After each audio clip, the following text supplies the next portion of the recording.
안녕하세요, 여러분. 한국인이라면 아마 모르는 분이 없을 거예요. 학창 시절에 누구나 한 번쯤은 읽어봤을 바로 그 이야기. 황순원의 소나기입니다. 오늘은요, 우리 모두가 안다고 생각했던 이 짧고 강렬한 이야기를 좀 다른 시각으로 아주 깊게 한번 들여다볼까 합니다. 자, 한번 상상해 보세요. 시골에 작은 개울가가 있고요. 거기엔 말이 없고 수줍음 많은 소년이 한 명 서 있습니다. 그리고 저쪽엔 서울에서 온 아주 당돌하고 호기심 많은 소녀가 있죠. 이 둘 사이에 갑자기 세찬 소나기가 내립니다.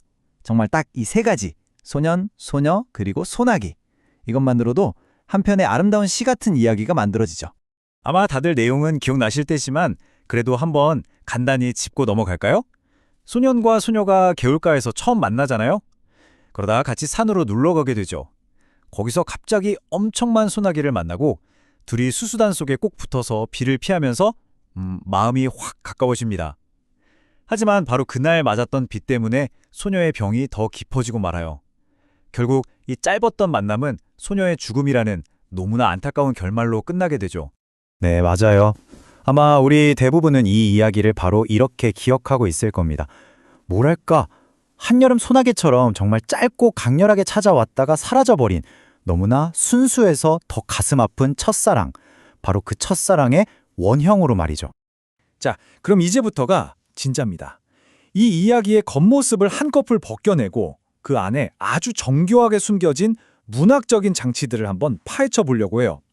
소나기가 왜 그냥 좋은 이야기를 넘어서 걸작이라고 불리는지, 그 비밀이 바로 이 놀라운 상징성에 있거든요.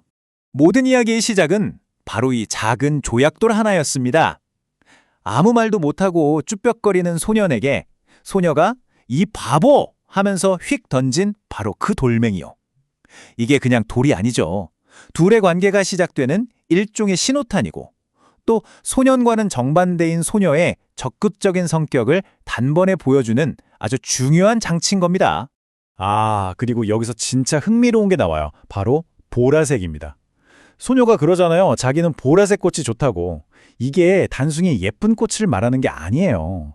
아름다운 순간을 상징하면서 동시에 이 보라색이 전통적으로 가진 어떤 슬픔의 이미지. 이걸 통해서 작가가 앞으로 일어날 비극을 아주 교묘하게 슬쩍 암시하고 있었던 거죠. 일종의 복선인 셈입니다. 그리고 뭐니 해도 이 작품의 제목 그 자체이자 가장 핵심적인 상징, 바로 소나기죠. 생각해보세요. 갑자기 세차게 쏟아져서 온 세상을 흠뻑 적셨다가 언제 그랬냐는 듯 순식간에 싹 그쳐버리잖아요. 이게 바로 두 아이의 관계, 그 자체를 완벽하게 보여주는 은유인 겁니다. 정말 찰나의 순간 불타올랐다가 영원한 아쉬움만 남기고 끝나버린 그들의 운명처럼요. 자, 여기서 두 주인공을 한번 나란히 놓고 보세요. 아주 뚜렷한 차이가 보이죠? 한쪽은 흙과 자연을 닮은 순박하지만 좀 소극적인 시골 소년, 햇볕에 까맣게 그을렸고요. 다른 한쪽은 하얀 얼굴에 세련되고 적극적이지만 어딘지 모르게 연약해 보이는 도시 소녀. 이 완전히 다른 두 세계의 만남, 이 대비가 바로 이 이야기의 긴장감과 에너지를 만들어내는 핵심인 거죠. 그런데 말입니다. 여기서 우리가 아주 중요한 질문 하나를 던져봐야 합니다. 과연 이 이야기가 그저 아름답고 슬픈 첫사랑 이야기가 전부일까요? 우리가 교과서에서 배웠던 게 이 작품의 모든 것이었을까요? 혹시 우리가 그동안 놓치고 있었던 훨씬 더 깊은 이야기가 숨어 있는 건 아닐까요? 자, 지금부터 우리가 알던 소나기를 완전히 다른 이야기로 읽게 만들 아주 결정적인 단서 하나를 보여드리겠습니다. 바로 이 숫자, 1953. 이게 뭘 의미할까요? 네, 바로 소나기가 세상에 처음 발표된 해입니다. 1953년.